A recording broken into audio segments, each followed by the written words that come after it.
never really cared much about where I lived, as long as I had a place to sleep and shower. When I moved to Chicago for work, I looked for something cheap, temporary. I didn't want comfort, just a roof. I told myself it was practicality, not carelessness.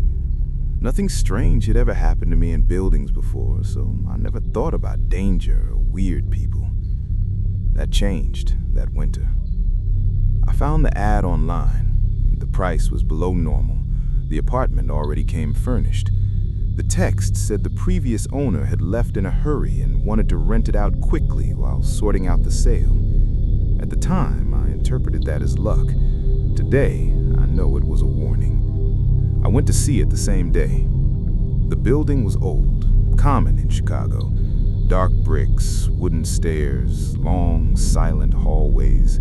The kind of place that seems too normal to raise any suspicion, and precisely because of that, it doesn't make you ask questions. I got the keys from the administrator and went up to my floor. The hallway was strangely silent, not empty, but still, as if nothing there had changed for a long time and I was just passing through something that had already been established before me.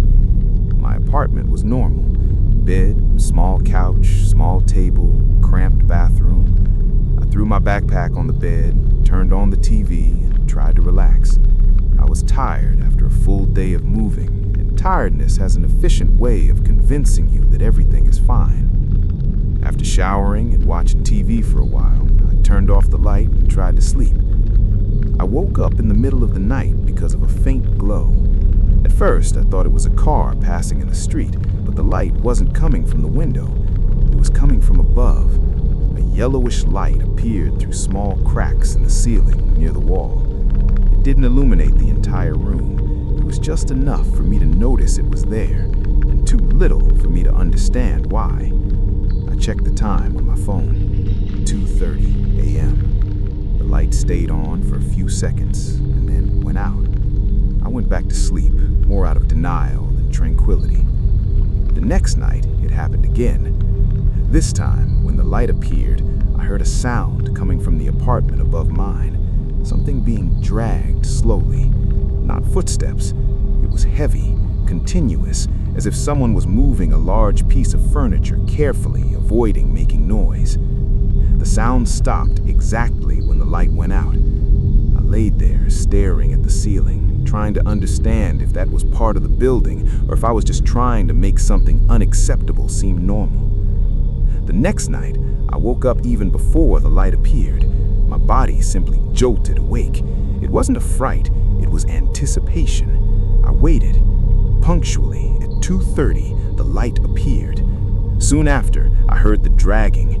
My heart started pounding harder because now I knew it wasn't random. There was a pattern, and patterns mean intention. The next morning, I looked for the superintendent and asked about the apartment above mine. He took a while to answer.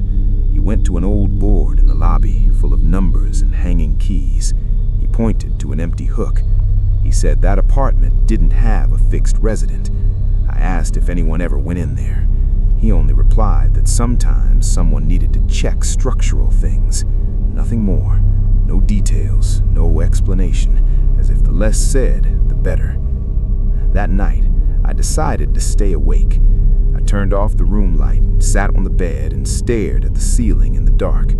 At the time, I thought I was trying to understand what was happening. Today, I know I was just offering silence to whoever needed it. 2:29, 2:30. The light didn't come on. The silence was worse than any noise. I stayed still, waiting. My body was tense, with that clear feeling that something had changed the plan, and it wasn't me. Then I heard the sound again, but it didn't come from the ceiling. It came from the wall. Very light first, almost like a rustling, then a short drag. It stopped. It came back, always a little closer to the floor, as if trying to open something. It was too slow to be accidental. I tilted my head, trying to listen better, and the instant I did, the sound stopped. Seconds later, I heard something inside the wall, a dry snap, like metal giving way under controlled pressure. something fell. I quickly grabbed my cell phone. An old screw hit the mattress and rolled onto the floor. I stared at it, unable to move. The problem wasn't the screw falling, it was the fact that it had been unscrewed. That's when I noticed another detail, too simple to ignore. The ceiling light hadn't come on that night. Whatever was up there no longer needed it because it was already inside. I slowly picked up my backpack, trying not to make noise, aware that my every move was being closely watched. I could feel something following my every step at the same rhythm, meticulously trying to synchronize. I walked backward to the bore, my phone's flashlight trembling in my hand, illuminating only the corner of the wall where the screw had fallen. I didn't want to illuminate the rest of the room. I was terrified that the light would hit something that shouldn't be there. I bumped against the door, and before opening it, I quickly glanced through the peephole out of the corner of my eye. The hallway was empty. I quickly opened the door and stepped out, closing it behind me.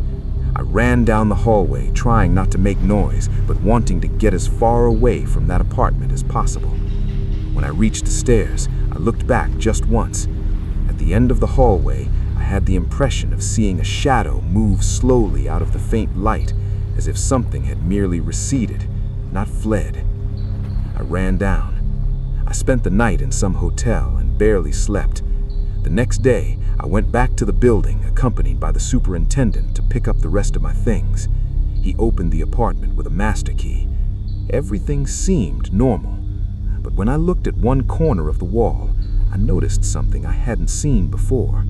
One of the panels was slightly displaced. The superintendent said that had been like that for a while. I didn't believe him. As the superintendent headed for the door, I looked closer at that panel as I turned and noticed a grayish finger mark on the edge that I hadn't seen before. I moved out that same day. To this day, I have never seen those lights again. But I still think about that night, sitting in the dark, waiting in silence, and the certainty that when the light didn't come on, it wasn't because whatever it was still upstairs, but because it had already found a better place to be, inside. I had been driving for more than 5 hours. I left Flagstaff, Arizona in the late afternoon, trying to reach Kingman before dark. It was a simple route, 2 straight, used by truckers and anyone wanting to avoid the main interstate traffic. At first, the radio worked, then just static. My cell phone lost signal a long time ago, but that didn't worry me. That region always had dead zones. The problem started when the sun had completely disappeared. It was 10:47 p.m. I remember because I looked at the dashboard at the exact moment the car gave its first jerk. It wasn't a sudden breakdown, it was gradual. The engine lost power as if it were tired. I stepped on the gas, nothing. The steering wheel grew heavy. I only had enough time to pull the car onto the dirt shoulder before everything died for good. Absolute silence. I turned the key off and on a few times. The dashboard lit up, but the engine didn't react. My cell phone still had no signal. I opened the hood without really knowing what I was looking for and confirmed the obvious. I wasn't getting out of there that night. The desert at night is not silent. It just waits. I grabbed the flashlight from the glove compartment. I walked a few yards down the road, trying to see if there was any distant light, a station, anything. Nothing. Just the road vanishing into the darkness, surrounded by low terrain, dry brush, and old warning signs. When I got back to the car, I noticed something I hadn't seen before. A faint, yellowish light, further ahead, off the road. It wasn't coming from the thick brush, it was parallel to the road, as if there were some building recessed a few yards back. I walked toward it. The closer I got, the more I could distinguish the outline of a low, U-shaped building. A roadside motel. The sign was partially burnt out. All that remained was Bella Noit. Rooms. The parking lot had 3 cars. None of them looked abandoned. That convinced me. If there were other guests, it wasn't a dead place. The lobby was open. An old woman behind the counter looked up when I entered. Gray hair tied back, a posture too rigid for someone at that hour. She watched me long enough for the silence to become uncomfortable. "Car broke down?" she asked, before I could even say anything. I nodded. "Happens a lot around here. The road collects a toll." The phrase sounded rehearsed. There was no sympathy or hostility, just a statement. I paid for one night. She handed me the key to room 12 at the far end of the exterior corridor. "Breakfast only in the morning." And then she added in a lower tone, "And if you hear any noise, don't open the door for anyone." I looked at her, waiting for some follow-up. It didn't come. The room was simple, clean. A bed, a small table, an old TV, a window with thick curtains. I locked the door, dropped my backpack, and sat on the bed. The exhaustion hit me all at once. I took a quick shower, lay down, and turned off the light. For almost an hour, everything was normal, until I heard someone walking slowly down the hallway. It wasn't the pace of someone just passing through. It was slow, measured. It would stop in front of a door, stay for a few seconds, then move to the next. My room was the last one. The sound stopped there. I stayed still, hearing only my own breathing. Then came a light tap on the door. Not a knock, a careful, almost polite tap. "Sir?" A man's voice, low, from outside. "The lady at the front desk asked me to check on a problem in the room, real quick." I didn't answer. "It's a simple thing," he continued. "I just need to take a look." The voice was too close to the door. From the inside, I could hear small pauses between the sentences, as if the person were listening for my movements, waiting for any sign. "It can wait till tomorrow," I replied, trying to keep my voice steady. There was silence. Not footsteps walking away, just silence. I waited for long seconds until I heard someone walking down the hallway again. I lay down, but my body wouldn't relax. That hadn't been a mistake, it had been an attempt. Minutes later, I heard something different. It didn't come from the door, it came from the window. A faint rustling, almost imperceptible, like fabric touching glass. The curtain moved slightly, even though the air was completely still. My stomach churned when I noticed the shadow projected on the fabric. Someone was there, standing so close I could hear their breathing. Slow, controlled, as if there was no rush at all. "I know you're awake," the voice said, now much closer, almost pressed against the glass. "No need to be nervous," it continued. "We just want to talk." The use of "we" was what broke me. A dry tap came from the glass, not loud, a warning. Then I heard other footsteps approaching from the motel's side corridor. They weren't running, they were walking, talking low, like people who know exactly where they need to be. "Open the door," the voice said, now without any effort to sound polite. The doorknob moved. Not with force, just a slow turn, like someone testing, confirming, and waiting. I propped the chair against the door, my hands shaking so much that I had to hold it with my body. I grabbed my phone. No signal. None. The knob turned again. This time, I heard a faint click, as if someone were trying to understand the lock mechanism. "Last time I'm asking," the voice said, too calm for the situation. "After this, the lady won't be able to help anymore." That's when I understood. They weren't trying to break in, they were measuring me, waiting for me to make a mistake.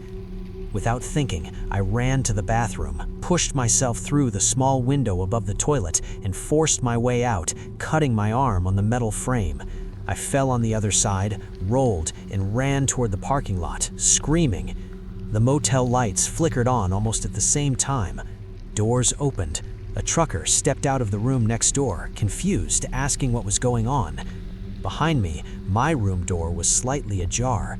The woman at the front desk was standing in the middle of the courtyard, watching in silence. "Is everything all right, sir?" she asked, as if I had just woken up from a nightmare. I didn't answer. I stayed near the trucker until dawn. He let me use his CB radio to call for help. A few hours later, a tow truck finally arrived. My car worked perfectly when it was started. As the tow truck began to pull away, I looked in the rearview mirror one last time. The woman at the front desk was standing near the office. The trucker, a few yards ahead of her, was not moving either. Neither of them waved. They weren't talking. They didn't seem in a hurry. They were just staring at the road in the same direction, like they hadn't lost anything, like they were just waiting for the next one.